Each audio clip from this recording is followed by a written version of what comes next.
Welcome back, Cortland hip hop heads. You are kicking it with Coop. Today is Monday, November 5th, 2012. And as always, we are going to dive into the world of hip hop from music reviews to music news. So let's start off with what's hot in the streets right now.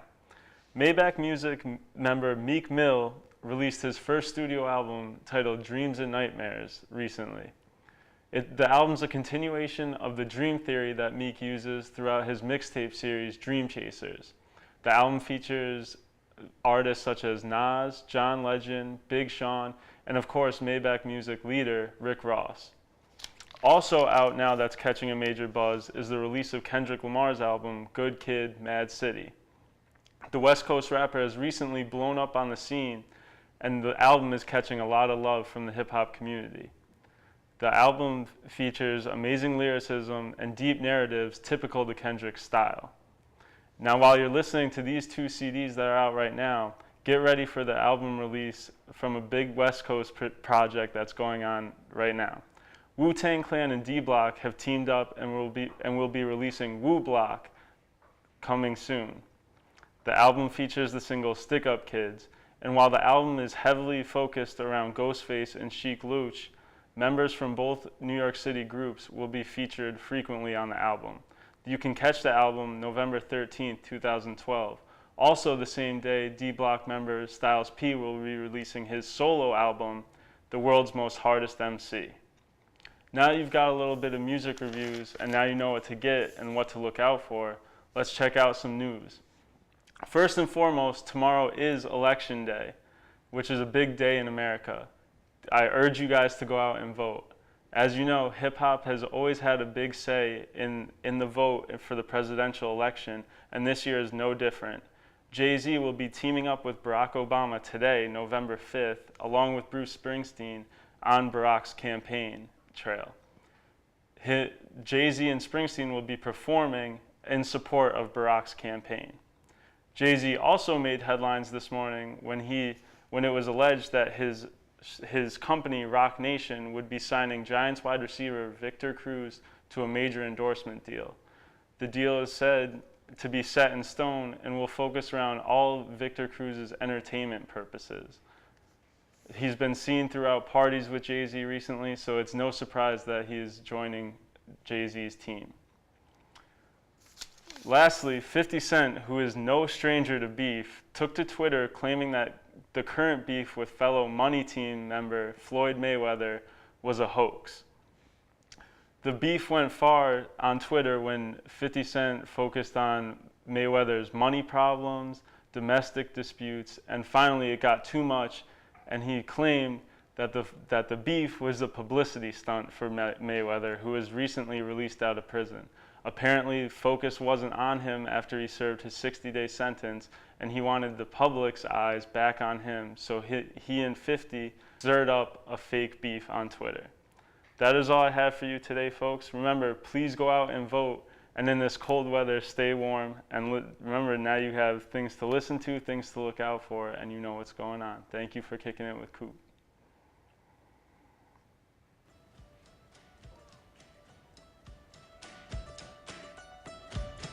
Hi, this is Alex Mellerin. And I'm Brooke Wilson from CSTV Movie Reviews.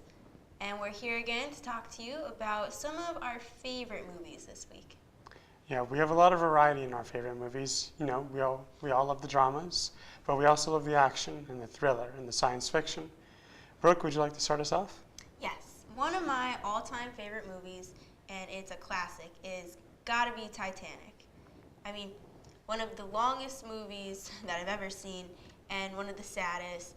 It definitely has every little piece in it, and I personally love timepiece movies, especially from the early 20th century, the 1912, World War II, any World War I, and going into the 20s, everything. And the way that they just told the story of the Titanic, I loved it. And then the love story in there, and just gets me every time. I need a box of tissues whenever I watch it. Yeah, I do love that movie. Mm-hmm. It's great. And Leo DiCaprio especially, that was like his first starring role where he came into his prime as an actor. And Kate Winslet too, they definitely had great chemistry together. And it's one of the classics, I think. Oh yeah, and I think it really threw James Cameron into his fame. Definitely started a lot of careers there, and even in the earlier years, like I was younger when it first came out, so I didn't get to see it that often, but when I grew up with it, definitely turned into one of my favorite movies of all time. Oh yeah, I still love watching it. It Me never gets too. old for me. Yeah. What's one of your favorites? One of my favorites would have to be Star Trek, the new one that came out in 2009. Star Trek, that's a good one. Yeah, that one starred Chris Pine and Zachary Quinto. And I have to admit, I was actually a little, hesitant to see that movie because, I was thinking, I'm not a Trekkie. I'd never seen any of the old Star Treks. But, finally I went just because everybody else was going. And I'm like, wow, this is a great movie. Yeah, a lot of people actually were saying that, especially since it was a remake, and a lot of the original Star Trek fans, they were excited to see it. But even people who don't really know Star Trek that well said it was really great with all the action scenes and everything. Oh, yeah. It's got a lot of great dialogue, some of the best acting jobs I've ever seen. And, of course, with the new technology, the digital aspect of it was phenomenal. You can do so much more now with it. Oh, yeah. Which definitely makes it better. And it was great because it was also kind of like an origin story. But, they did a great retelling of it, and they prompted themselves for an entirely new series of Star Trek. Yeah, and I'm sure all the ladies love to see Chris Pine there, too. Oh, yeah, and the amount of times he was shirtless. Definitely wanted to see it. That's a good pick for a movie. I haven't seen it personally, but I really want to. Everyone says it's great. And now they're making plans for Star Trek 2 Into Darkness, which is coming out in May, I believe. Hopefully it'll be just as good as the first one then. Yeah. What's another one of your favorites? Another one. Personally, I love 80s movies, and that whole genre, I just fell in love with it somehow. And one of my favorites from that time period has got to be The Breakfast Club. Oh, yeah. Another classic, I feel like. And I feel like this movie just works with everything because it tells a story of a high schooler and a teenager in any time period, really. Have you seen The Breakfast Club? I have. Well, like the fact that they have all the stereotypes, and it's such a simple plot, just 5 kids going to detention on a Saturday morning, them just being together and talking things out and doing whatever crazy things they do. They end up smoking weed in the library and dancing around and breaking out everywhere. It kind of makes me wish my high school was a little bit crazier like that. Definitely loved it. And then Molly Ringwald, Judd Nelson has all these great actors that I wish I could see more movies of, but... Yeah. One of the great things about The Breakfast Club is they provide something for every teenager. They have pretty much every stereotype. You got your goth girl, your nerd, your jock, the preppy popular girl. And the bad boy has a little bit of everybody. And then almost all my classes, too, a lot of teachers use it as an example for, like, sociology and psychology and anything with stereotyping. So it definitely applies to a lot of things in life. Yeah. And it's a great movie. And it's got a lot of one-liners, too. So Yeah. The Breakfast Club is a classic. it's a serious classic. And if anybody hasn't seen it, I definitely suggest going to see it because it is one of the best movies you will see. Yeah. What's another one of your favorites? Another one of my favorites. Another one of my favorites would have to be The Sorcerer's Apprentice. That movie actually came out in 2010, so it's quite recent. That one starred Nicolas Cage, Jay Baruchel, and Alfred Molina. For those of you who know Jay Baruchel, he's famous for his comedy. This one, I would have to say, is definitely one of his best comedic works. It's funny. Oh yeah. I haven't seen it, so I wanna know more about it. Okay. Well, it's very funny, but it's light on the funny. It's not over the top because it also has to fit in its action, its adventure, and its science fiction. And pretty much since you've never seen it, The Sorcerer's Apprentice is about this kid in the modern day who the sorcerer comes to visit him, or Nicolas Cage in this case, and tells him that he has to train to fight all these evil sorcerers, one of whom is Alfred Molina. And it's great because it takes place in New York City, and who doesn't love a good New York City backdrop? Exactly. I love New York City anyway, so Yeah. anything with the movies. So it's got a little bit of everything then. Oh yeah, it With does. The funny, the action, got some drama maybe, I don't even know. It's got a love story in the background. That's good though. Now I definitely want to see it. It really connects every kind of person to it because Jay Baruchel is playing this really underdog kind of kid. You know, nobody really likes him. He doesn't have that many friends, but he's a good guy. That's good. Yeah, now that's going to be definitely on my list of movies to see. Yeah. Especially if it made one of your favorites then. Oh yeah, it's definitely one of my top favorites. Yes, definitely one to see then. Sorcerer's Apprentice. Yeah. What else is one of your top favorites, do you Oh, think? well, in this case, we're going to have to delve into the drama for 127 hours, Drama. which many of you may have heard of, but might not have had time to see yet. But I definitely recommend it. It stars James Franco and Clemency Posse. Of course, James Franco takes main precedence since it's mostly about him trapped in a canyon. The character name is Aaron Ralston, who gets trapped in Blue John Canyon, and his arm is stuck in between a boulder and the wall, and he's down there for 5 days. Yeah, that I actually heard. It's a true story, isn't it? Yeah, it took place in 2003, actually. Yeah, a man who actually was stuck, and does he end up cutting his arm off? Oh, yeah. Spoiler alert there, but Spoiler alert. Yeah, it's a true story too. So he ends up cutting his own arm off to survive, and he does live. Another spoiler alert there. But it was a remarkable movie because James Franco had to really play across the desperation and the strong will to live by cutting off his own arm. And I also heard that James Franco spent a lot of time with the real life Aaron Ralston to connect with his role, and it was amazing. That's cool. I know he definitely got a lot of nominations for the Academy Awards that year for 127 Hours. Oh yeah, including Best Actor, which I still think he should have won. He deserved it. He is a great actor, so Yeah, the acting was amazing. definitely deserved the nomination. But that's another one of my list to see, 127 Hours. Well, I definitely recommend it. Yes. But one of my all-time favorite movies, and probably the top one out of anything, I feel like is Inception. Inception, that's a great Inception, movie. so good. It's one of those movies that I feel like I wish I hadn't seen it the first time just so that I can experience it all over again without knowing the ending. But going through it, like when I first saw Inception, I saw it in theaters, and my friend told me one day, she's like, let's go to the movies, and I haven't heard anything about this movie. I didn't know what it was about. I saw no previews for it, so I just went into it blind, and it was one of the most mind-blowing movies I've ever seen. And just the way I was in Inception or something. You know, it's actually funny you should say that because it was actually the same situation with me.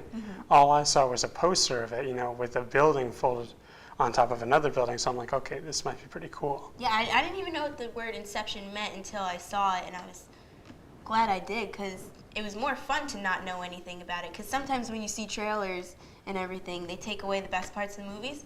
Yeah. But now you didn't know anything about it, and it was just that much better. Exactly. You go in with no expectation, and then you'd be astounded by this remarkable, in-depth movie. And then, oh my God, the actors. I feel like that was the dream cast that they could have came up with. Joseph Gordon-Levitt, Tom Hardy, Leo DiCaprio again, Yeah. Ellen Page, everybody just working together. And the team that they put together was great. And if they could make an Inception 2, I would love it. I don't think they could. I don't Although think they could. They did leave it in a place where you could think. They I'm not do. going to reveal anything, but they did leave it where The ending, yes. you could definitely had to think of what's going on. Everyone argues over how they thought it ended, whether it was true or not. But definitely one of the top movies on my pick, and hopefully on a lot of other people's too.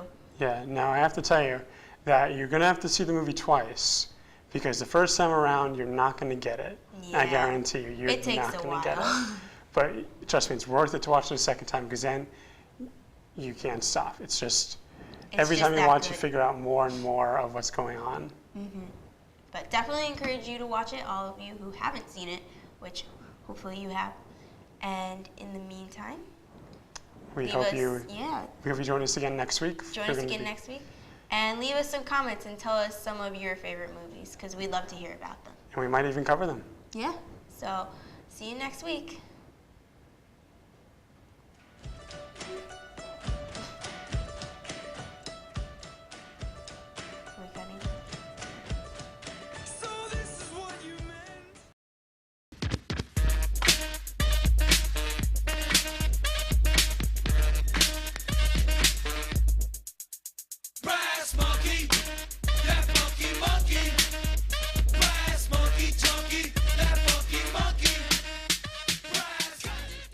Hi, and thank you for another week of What's the Monkey?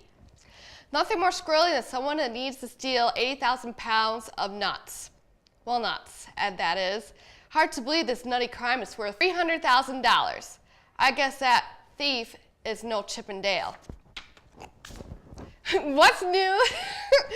What's new to add some bling to your pet, especially a pet goat? Well, leave your goat to be kidnapped and it'll be brought back to you, manicured and hot pink. One of the San Diego's pet zoos didn't expect their pet goat, Billy, all blinged up in hot pink, and he was definitely pretty in pink. Don't you hate waiting in lines at the airport? Well, there is a solution. Why not just, act like you have a crippled limp or a gimp and just ask for a wheelchair? That wheelchair will definitely get you onboarded on the flight first. Then don't be surprised when the flight attendant thinks you had a miracle all of a sudden that you're able to walk. And that's it for the What's the Monkeys?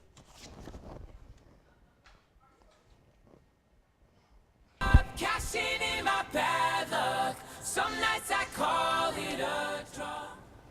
Hi, I'm Alex Miller. And I'm Brooke Wilson. Last week we spoke about the top 10 music videos of that week. Taylor Swift's video, We Are Never Ever Getting Back Together, got dropped back down to number 2 on the top 10 list.